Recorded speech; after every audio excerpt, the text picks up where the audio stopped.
Suling Emas, Jilid 1 bagian 2. Aduh, mati aku, kalau aku tidak berhasil menggandengnya pulang, percuma aku hidup lebih lama lagi. Seorang pemuda tampan, tanpa ia sadari, mengucapkan kata-kata ini sambil menarik napas panjang. Lebih baik mati di bawah kaki si jelita daripada pulang bertangan hampa, sambung pemuda kedua. Siapa tahu, rezekiku besar tahun ini. Menurut perhitungan peramal, jodohku seorang gadis bermata bintang. Dan matanya, matanya, kalah bintang kejora, kata pemuda lain. Mulutnya yang hebat, amboy, mulutnya, ingin aku menjadi buah apel agar dimakannya dan berkenalan dengan bibir itu. Aduh, bermacam-macam seruan para muda itu, yang seakan lupa diri, menyatakan perasaan hati masing-masing yang menggelora. Sudah lazim kalau sekumpulan orang muda bercakap-cakap, mereka lebih berani menyatakan perasaan hati masing-masing sehingga percakapan itu menjadi hangat dan kadang-kadang terdengar kata-kata yang kurang sopan. Apalagi para muda yang tergila-gila pada seorang gadis jelita ini adalah orang-orang Kang Ou, pemuda-pemuda kelana dan petualang.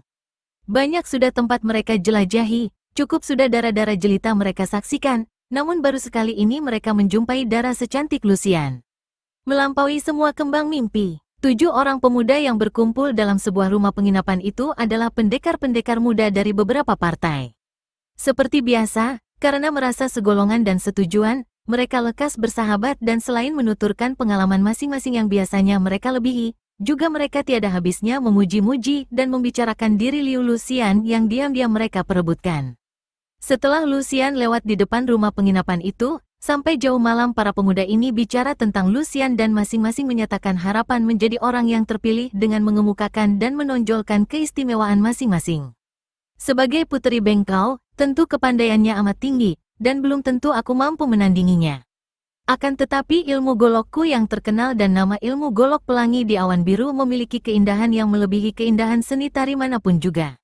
Siapa tahu, keindahan seni permainan golokku akan menawan hatinya, kata pemuda muka putih dengan pandang mata merenung penuh harapan, dan di depan matanya terbayanglah mulut manis Lucian, karena dialah yang tadi tergila-gila oleh mulut manis itu dan ingin menjadi buah apel. Aku tidak punya kedudukan, orang tuaku miskin dan aku pun tidak berpendidikan, tidak pandai tulis baca.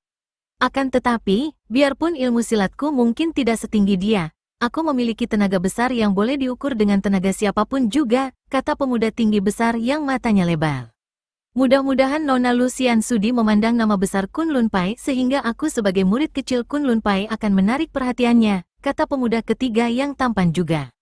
Demikianlah, 7 orang pemuda itu menonjolkan keistimewaan masing-masing dengan harapan dialah yang akan terpilih. Lewat tengah malam barulah mereka memasuki kamar masing-masing, namun tentu saja mereka tak dapat tidur, karena di depan mata mereka selalu terbayang wajah Liu Lucian. Maka ketika terdengar ada tamu baru datang dan disambut oleh pengurus rumah penginapan, mereka bertuju semua keluar dan melihat tamu seorang pemuda berpakaian indah, berwajah tampan sekali dan bersikap tenang memasuki ruang dalam. Maaf, Kongcu, Tuan Muda, bukan kami kurang hormat terhadap tamu.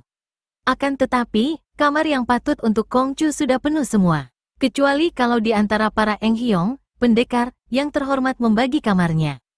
Dengan ragu-ragu dan penuh harap, pengurus penginapan itu memandang ke arah 7 pemuda yang sudah keluar dari kamar masing-masing. 7 orang muda itu memandang si pendatang baru penuh perhatian. Pemuda ini berpakaian seperti orang terpelajar, gerak-geriknya halus, sama sekali tidak membayangkan gerak seorang ahli silat. Otomatis, ke-7 orang pendekar muda itu memandang rendah. Mana ada seorang pendekar suka membagi kamar dengan kutu buku yang tentu akan menjemukan dan bicaranya tentu soal kitab-kitab dan sajak belaka? Pemuda itu agaknya maklum akan pandang mata mereka, maka cepat-cepat ia mengangkat kedua tangan ke depan dada, dan memberi hormat berkata dengan penuh kesopanan. Harap Cui Eng Hiong, tuan-tuan pendekar sekalian, sudi memberi maaf kepada Xiao Te, aku yang muda. Tentu saja Xiao Te tidak berani mengganggu para Eng Hiong, akan tetapi barangkali ada di antara para Cui yang sudi membagi kamar. Ia berhenti bicara ketika melihat mereka mengerutkan kening, kemudian menanti jawaban. Ketika tidak ada jawaban datang, ia pun tersenyum. Saudara siapakah dan dari golongan mana? Apakah tamu dari Bengkau Chu Liu Lo Qianwei, orang tua gagah si Liu ketua Bengkau? Tanya pemuda tinggi besar yang bertenaga gajah. Xiao Te si Kui bernama Seng. Orang lemah seperti Xiao Te yang setiap hari menekuni huruf-huruf kuno tidak dari golongan mana-mana, dan Xiao Te hanya pelancong biasa.